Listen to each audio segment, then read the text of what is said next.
Active Radio en direct de la Start-up et dans le pré. Sans plus tarder, on retrouve Jany. Oui, Jérôme, merci. On retrouve sans plus tarder surtout monsieur le député maire, monsieur Cornu-Gentil, qui vient pour la clôture de cette 3e édition, effectivement, de la Start-up et dans le pré. Alors, c'est une bien belle initiative de la ville de Saint-Dizier, monsieur le député maire. Oui, bonjour à tous. C'est effectivement plusieurs années qu'on s'est lancé dans cette aventure et on le refait chaque fois avec beaucoup de plaisir parce que les startups, effectivement, c'est des idées nouvelles, c'est des gens nouveaux. Eh bien, dans la vie, ça arrive quelquefois qu'on ait l'impression un peu de tourner en rond. La start-up est dans le pré, ça nous donne de la fraîcheur, du renouveau à Saint-Dizier. On est très heureux de pouvoir encourager cela. Alors, deux notions, hein, innovation, créativité, effectivement, start-up, et puis dans le pré, la notion de territoire. Oui, je crois, vous savez, on a été un petit peu, lors de la présidentielle, on nous a expliqué qu'il y avait une franchise urbaine qui réfléchissait, qui inventait, puis une autre France qui était à la traîne. En gros, quand on regardait, c'était la nôtre. Eh ben, je crois que c'est assez caricatural, hein, que c'est vraiment des clichés de Parisiens, tout cela. Bien sûr qu'on est dans des régions où il y a un peu moins de richesse, mais il y a aussi une richesse d'hommes, de jeunes gens, de jeunes filles qui ont envie, qui ont des idées, y compris parce qu'ils ont aperçu que les territoires étaient différents, donc ils avaient besoin de services différents. Et donc la start-up est dans le pré, c'est une façon de montrer aussi que nos territoires, que l'on dit ruraux, que l'on dit quelquefois un peu oubliés, eh ben, ils n'ont pas de complexe à avoir. Je pense que sur un certain nombre de choses, ils peuvent apporter des idées à la France entière. Un de vos adjoints, M. Jean-Michel Feuillet, a mis en avant justement l'humain en disant on remet l'humain au cœur de l'essentiel à travers cette innovation, ce projet de la start-up et dans le pré, comme vous l'avez dit effectivement, start-up, innovation et puis notion de territoire dans le pré.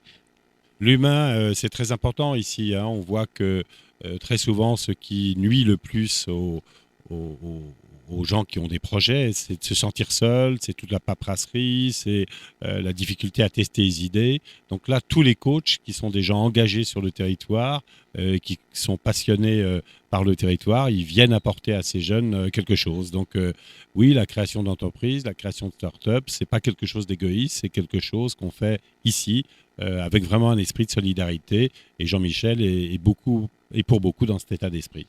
Et bien sûr, vous, en tant que premier magistrat de la ville de Saint-Dizier, là aussi, la sensibilité de l'humain vous appartient. Vous avez des valeurs humaines que vous avez déjà confirmées lors de précédentes rencontres et qui sont encore confirmées aujourd'hui. Ouais.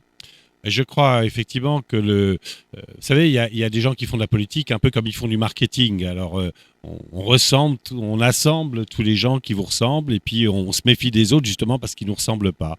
Ben non, la politique, l'entreprise, c'est autour d'une idée forte, rassembler des gens qui sont différents, des gens qui ont des expériences différentes, qui ont un profil, une expérience différente. Et je dirais c'est tout le plaisir de faire des choses en commun. Et je crois qu'à Saint-Dizier, on a vraiment cette dynamique. Et elle est évidemment collective. Moi, j'essaie de donner une impulsion, mais je ne pourrais rien faire sans tous ces gens qui sont engagés dans leur domaine. Une bien belle initiative, même dans notre région maintenant, que l'on appelle la région Grand Est. Hein, la ville de Saint-Dizier est porteur justement de cet événement. Ouais. Je crois que l'innovation, d'ailleurs, c'est le principe des startups, hein, l'innovation, elle n'est pas réservée aux gros, aux puissants. Les gros, les puissants, justement, ils peuvent être au bout d'un moment un peu lourds, un peu encombrés par leurs préjugés, par leur lourdeur, par la difficulté à réagir. Eh bien, c'est là aussi que les petits territoires, ils peuvent montrer que, ils ont des choses à dire. Et ça, on le fait avec une très grande fierté, un très grand plaisir. Et justement, il y a quelques temps, vous vous êtes exprimé, monsieur le député maire, à travers un très bel ouvrage que vous avez écrit et présenté au grand public. Et là aussi, c'est une marque, effectivement, de reconnaissance, de faire de la politique autrement. Ah ben, je crois que c'est indispensable, hein, mais faire de la politique autrement, ça suppose de bien connaître les failles du système, de bien voir. Voilà, il faut avoir les bonnes intentions ne suffisent pas, j'ai envie de dire. On voit bien que tout le monde veut du renouveau, qu'il y a des bonnes volontés partout.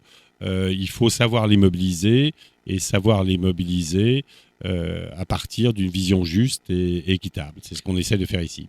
Une 3e édition, et ça sera une des dernières questions, 3e édition, édition de maturité, d'expérience. Ah bah, je crois que la première fois, on tâtonnait un petit peu, hein, mais ça, personne ne nous l'a trop reproché, parce que quand on essaye quelque chose, il peut y avoir des petites erreurs. Je pense que ça roule mieux.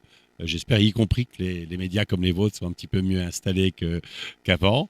On a ce gymnase qui est assez pratique pour l'organiser. Voilà, on prétend pas tout savoir, donc on est tout à fait dans l'attente des suggestions des uns et des autres pour faire encore mieux l'année prochaine. Justement, cette 3e édition, encore une belle innovation parce que tout est concentré ici au gymnase. Je crois que c'est mieux d'être tout ensemble on veut effectivement développer en plus cet esprit de solidarité. Et donc, c'est à la fois plus pratique et bien dans l'esprit de ce qu'on veut faire, d'être sur un lieu unique. Le jury est en train de débattre. Si vous aviez un mot à dire en avance au vainqueur, au leader effectivement de cette 3e édition, quel serait ce mot ? Un mot que j'adresse à tous. Oui, je dirais à aux tous. vainqueurs, il faut foncer, mais foncer avec prudence, parce que les startups, il y en a beaucoup qui démarrent, puis après, il y en a qui ont des difficultés. Donc, il faut garder l'enthousiasme, mais il faut en même temps être vigilant, prudent. Et puis, ceux qui ont réussi, ceux qui n'ont pas réussi, ceux qui auront peut-être un sentiment un peu d'échec aujourd'hui, il n'y a pas d'échec quand on est bien dans sa tête. Le projet, il peut rebondir avec des idées nouvelles qu'ils auront eues ici ou avec des gens nouveaux.